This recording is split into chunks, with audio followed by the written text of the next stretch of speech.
Yeah, just did. Sure did. Yeah, just the last few games. You know, the conditions in Albuquerque, I don't know that we've ever been through a 9-inning game where you're at that altitude and the wind was blowing like that. I've been part of 3 or 4 innings that way, but it was a very offensive day for sure. You know, you want to look at the RBIs and stuff, but I guess what does it take for the guys in front of those guys creating those RBIs just to kind of set themselves up and kind of put y'all in a good position to do that? Well, it all works hand in hand. You got 9 guys in the lineup, and the guys starting the innings usually can set the tone for the inning or earn pitches for the inning. And a lot of times you just don't see that in the box score. The guy put together a good at bat, and the next guy comes up singles, maybe on the first pitch, doubles, call it whatever you want. And but that's how baseball works. And it's guys have done a decent job of that. Do you feel like it's almost as simple as saying that they're just seeing more pitches and they're able to kind of, like you said, the next guy may see something that they saw in the previous at bat and that kind of helped it a little bit? Oh, I don't think so. I think it's a combination of a number of things. I mean, I think you're probably not quite as good as you're thinking when you score 20. You're probably not quite as bad when you don't score 20.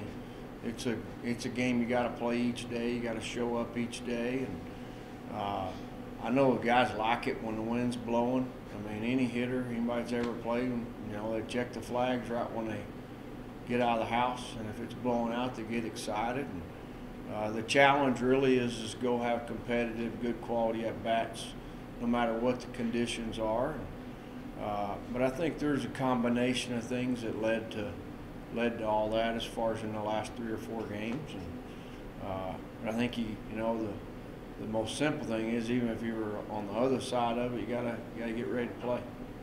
You gotta mention it there. I mean, as well as you guys are hitting the ball only as good as the next pitcher you guys face. What do you expect from this Oklahoma pitching staff that has a couple of? Yeah, it looks like Irvin's a guy that was with Gingrey on Team USA a little bit. He's a right-hander from Minnesota. Has been there. I think this is 2nd or 3rd year.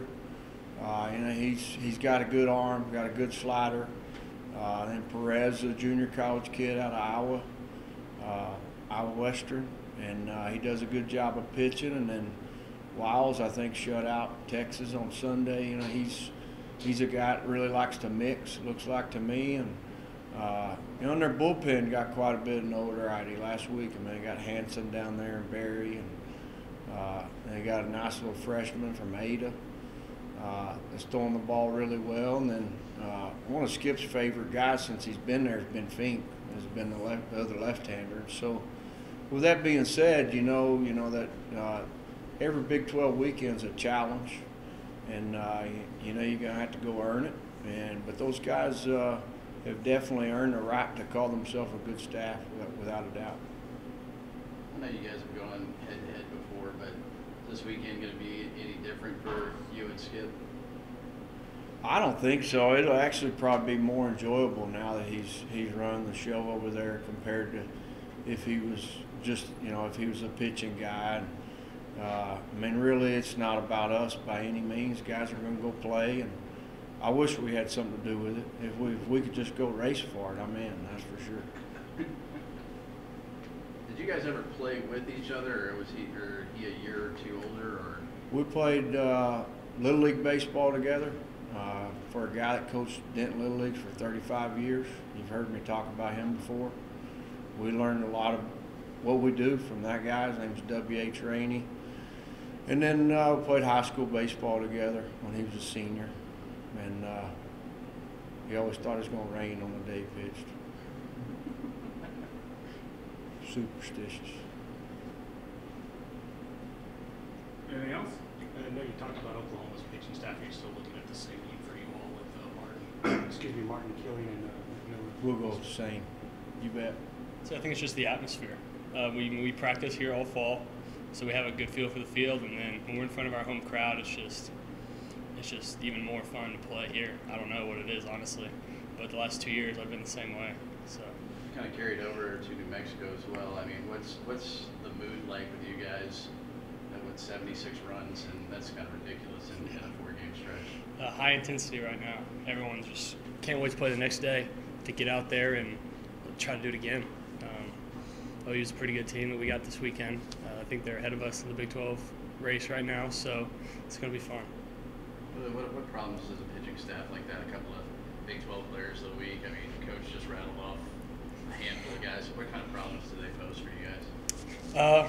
The funny thing is I know most of them. The Sunday guy, Nathan Wiles, I played with him this summer. They have another guy on the roster, Blake Brewster, who gets some playing time in the outfield. Played with him, and then their left fielder, starting hitter, in the leadoff spot, Cade, played with him too. So it's just going to be fun to get out there and play against those guys again. Played against them last year, but they're a good club. So they're going to come in here and try to dominate us, and we're going to try to dominate them. So it's going to be a good battle.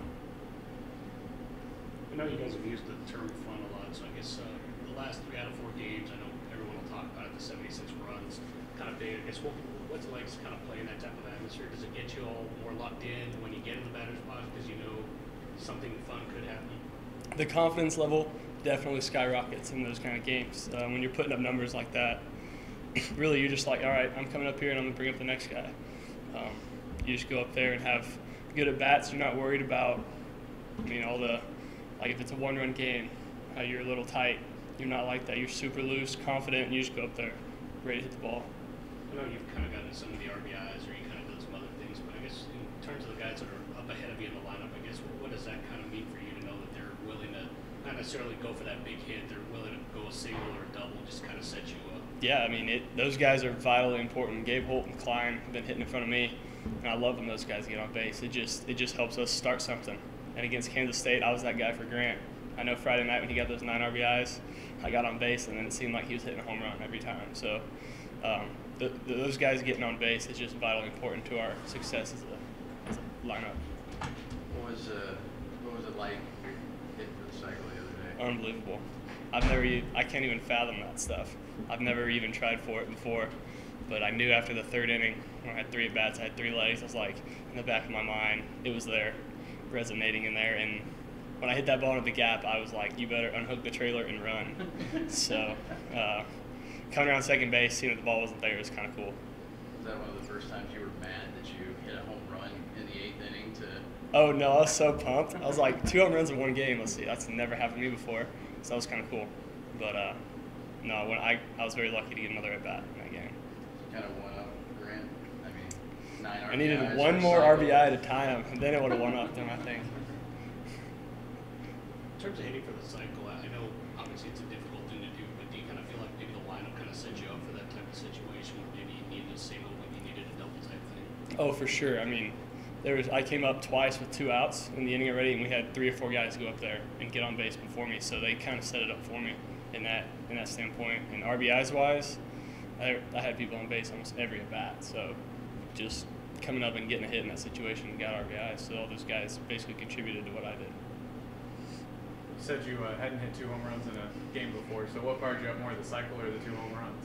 I'd probably say the cycle did. At first, it was the 2 home runs. But then when I hit the cycle, that probably fired me up more because that doesn't happen every day. But you can see big leaguers hitting 2 or 3 home runs a game, but the cycle's kind of rare. Is there any chance that you weren't going for 3rd in the 9th? Yeah, it didn't matter if I had the stop sign or not. I was going. Well, I feel like everybody in the lineup can do that for the people behind them because, this past past week, it was, the guys at the top were getting on for me and Josh. But I feel like, if need be, then me and Josh can be those guys for, Cam or Reams, the guys in the 5 and 6 hole. So I feel like everybody's capable of doing that. But, it just so happens that the past week that, they were lined up for me and Josh. And, it's fun, whenever you're the guy that gets the chance to, put some runs on the board. But, I had lead off last year, so I feel like if it happens to work out like that, then I can do the same for those guys, in the middle and towards the bottom. You kind of feel like it shows the unselfishness of this team because I know Coach and Josh and you kind of mentioned it when the wind's blowing, you guys want to obviously try and knock one out. So just the fact that they're able to kind of do that, is that kind of show the unselfishness? Yeah, it's always, we're always about winning, if the numbers come with it, then, that's great. But, I feel like all of us are bought in, and, if it means, obviously everybody wants to hit a home run like you said, but, it's just the little things, like, guy on second with less than, 1 out, hit a ground ball to the right side, get the guy on third, which I feel like we've done a really good job of that lately. little things like that separate the good teams from the great teams. So if we continue to do that, then we'll be going in the right direction. How important was it? I mean, clearly it's important to get the bats going, but especially when you've got a big series like Oklahoma coming into town and the pitching staff that they have coming here. Yeah, just to get that confidence level up more than anything. It's always big. Hitting's more times than not it's more mentally than physical. I feel like we're in a good place right now, and it'll be a good challenge for us to see where we are right now this weekend. 9 runs batted in or a cycle? Which one do you? Probably the cycle, honestly. I don't know. I've never hit for the cycle, so that'd be cool. But I'm fine with 9 RBIs.